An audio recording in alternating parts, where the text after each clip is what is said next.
você aí que está do outro lado, você mesmo. Você sente dor de cabeça com frequência, mais do que 3 dias por semana, e por acaso alguém te falou que isso era enxaqueca?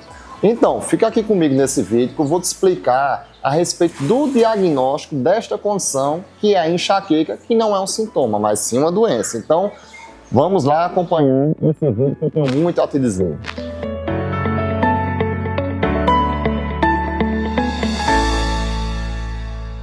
Pessoal, é o seguinte, enxaqueca, primeira coisa, ela não é um sintoma, não é um sintoma, vejam bem. A enxaqueca é uma doença, mas essa doença, ela se caracteriza como? É uma doença que cursa com dor na região pericraniana, ou seja, na região do crânio, e ela segue, para a gente chegar a esse diagnóstico, não obrigatoriamente a gente precisa que se faça exames complementares.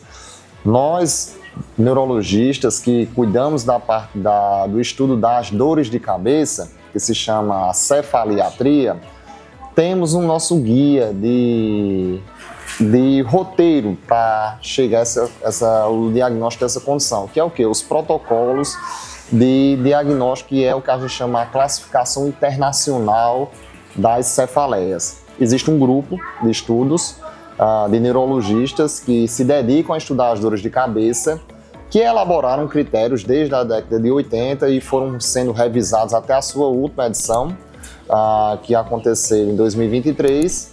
E nesse roteiro temos ali os critérios de diagnóstico para enxaqueca. Então, para os pacientes adultos, a gente tem os grupos, né? Então, a gente vai lá analisar, ou seja, entrevistar o paciente e ver se essa caracterização, a forma como esse paciente relata, preenche esses 4 grupos. E como é que seriam isso, né?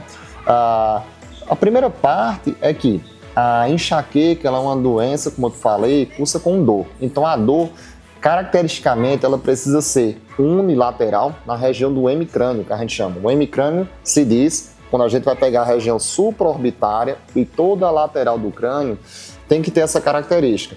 As crises devem ser ora em uma região do crânio, ora outra, e por vezes tem que ter essa alternância. Porque se as crises sempre forem restritas a um lado, ela já entra lá como sinais de alarme, certo? E além da localização, a dor ela tem que ter essa característica que a gente chama pulsátil, ou seja, latejante. Nesse sentido, a dor de cabeça, a gente tem que entender que na enxaqueca, ela pode assumir várias características e você ter essa característica pulsátil precedida por uma dor mais do tipo em peso. A gente costuma ver essa sensação em pacientes que já têm um quadro crônico, né, que a gente vai trazer um pouco mais à frente, né, nessa caracterização. Além da característica ser pulsátil, a enxaqueca ela tem que ter uma duração. Vejam só, uma crise de enxaqueca ela tem que durar mais de 4 horas até perdurar 72 horas. Muito bem. Então, o tempo, ela é muito importante. Porque, vejam só, se você inicia o processo de dor de cabeça, que dura menos de 1 hora, entre o início e a sua resolução completa, mesmo sem o uso de analgésicos ou alguma outra medida, já não está dentro dos critérios para enxaqueca. Então, o paciente realmente que sofre da enxaqueca, que começa a ter suas crises, essas crises realmente vão durar ali mais que 4 horas e muito especificamente 2 horas. A enxaqueca, ela pode vir acompanhada de alguns outros comemorativos, que seriam o quê? Um incômodo com a sensibilidade à luz, a dor piora em ambientes muito claros, muito luminosos. No momento em que você está com dor, tem que entender essa questão do critério. E a dor pode ser também agravada ou piorada, a sensação dolorosa, com a questão do barulho. Um ambiente muito ruidoso pode sim trazer essa sensação piora e também pode sim ser acompanhada, né, ou aliás agravada com o esforço físico. Ou seja, você está no momento da crise de enxaqueca, no momento da crise, da dor, se você realmente for submeter a alguma atividade que gere o esforço físico, a crise, a sensação dolorosa, ela tende a piorar. Diante desse cenário, a última parte do critério é que a gente tem que ter o exame neurológico normal. Então entendam, quem vai realmente, você está diante de uma situação dessa, num quadro doloroso, uma cefaleia hemicraniana, pulsante, ou seja, latejante, que é acompanhado desses comemorativos, fotofobia, fonofobia, e eu não falei o outro, que seria um dos dois, mas a piora com esforço físico. Você ainda pode ter ainda um critério que a gente chama que não precisa ser acompanhado com todos os pacientes, que seriam as crises associadas à piora com o olfato, né, que a gente chama osmofobia, né? O olfato, digamos, cheiros, poderiam sim desencadear a crise ou a crise ser piorada na exposição a alguns cheiros mais intensos, mais fortes, né? Além disso, como eu falei, como eu estava dizendo, exame neurológico normal. Então, o neurologista, quando a gente está diante de um paciente com enxaqueca, vejam só, quando a história, por exemplo, esse paciente nunca fora, digamos, avaliado por um neurologista anteriormente, evidentemente a gente vai sim fazer o exame físico. Nesse exame físico, sim, procurar sinais de alarme, ou seja, o exame neurológico ele tem que estar completamente normal. Isso, o neurologista já tem toda essa capacidade de realmente afirmar se aquele exame neurológico está normal. Então, só para vocês entenderem, preenchendo todos esses critérios, eu tenho que ter ali pelo menos acima de pelo menos 4 crises ali ao longo de uma janela de 3 meses para eu realmente dizer que esse paciente tem enxaqueca. Então, aí a gente vai começar a esmiuçar algumas situações. Por exemplo, a enxaqueca ela pode sim começar nos jovens ali após a adolescência, principalmente no sexo feminino, que tem a maior predominância, e principalmente por causa dos fatores hormonais. Vocês vão entender, ou seja, mudanças do ciclo menstrual, para quem já tem a predisposição para ser enxaquecoso, pode ser um mecanismo que a gente chama endógeno, ou seja, biológico, que vem a desencadear as crises. No início da doença, as crises, isso já a gente entendendo um pouco sobre a evolução da enxaqueca, elas não começam a ser, digamos, tão frequentes, ou seja, uma crise muito próxima da outra. Geralmente são crises que você, por exemplo, tem um mês, passa 2, 3 meses sem ter, pode ter uma crise de novo. Isso depende muito da questão do próprio indivíduo e da questão da gatilhos, o estilo de vida e uma série de fatores que ali vem, no caso, na investigação desse paciente. A enxaqueca, lembrando, ela pode ser, realmente, a gente pode classificá-la como episódica, frequente e mesmo evoluir para crônica. Isso depende sempre da questão do número de dias de crise e de dor.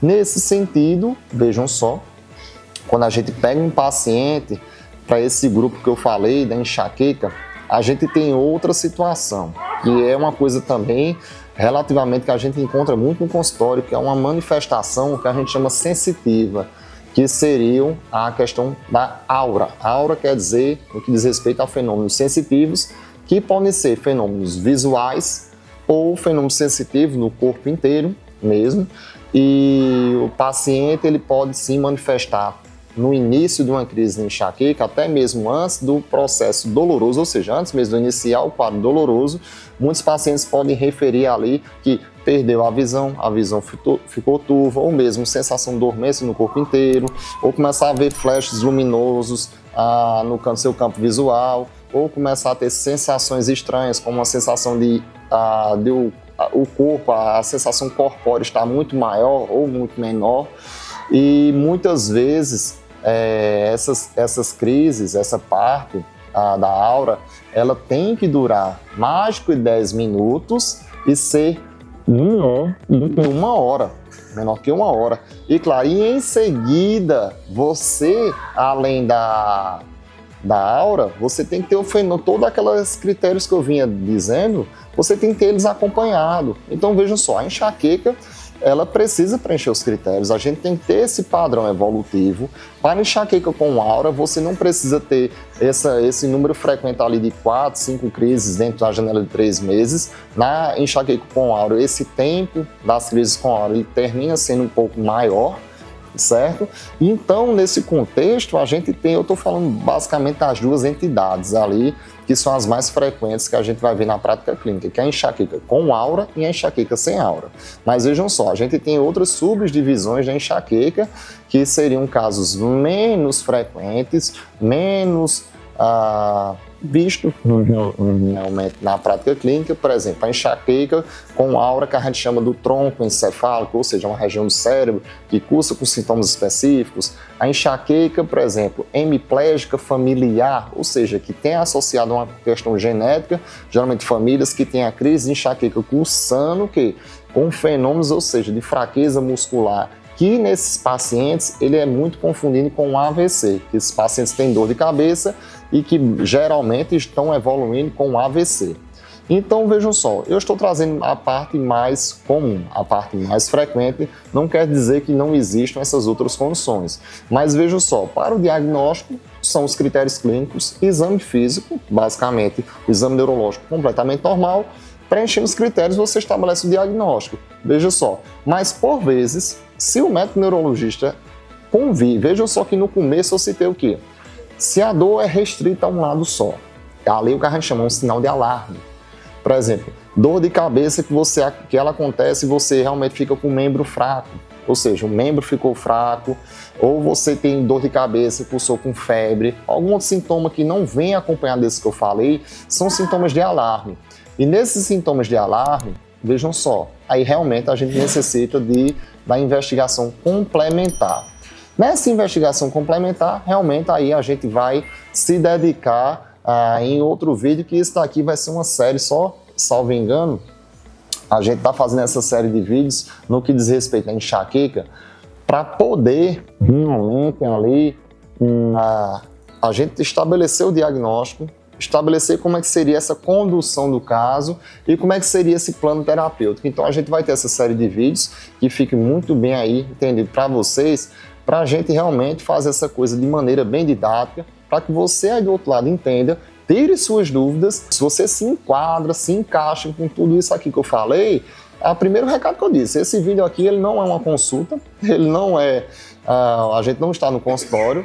A primeira recomendação é que você procure um neurologista. Então, pessoal, esse vídeo aqui foi no que diz respeito ao mundo, digamos, a esse guarda-chuva do diagnóstico da enxaqueca, tá certo? Então, se você quer saber um pouco mais sobre o tratamento, então fica comigo aqui no canal que a gente vai ter um próximo vídeo logo mais falando a respeito do tratamento, ou seja, das estratégias de tratamento para a enxaqueca.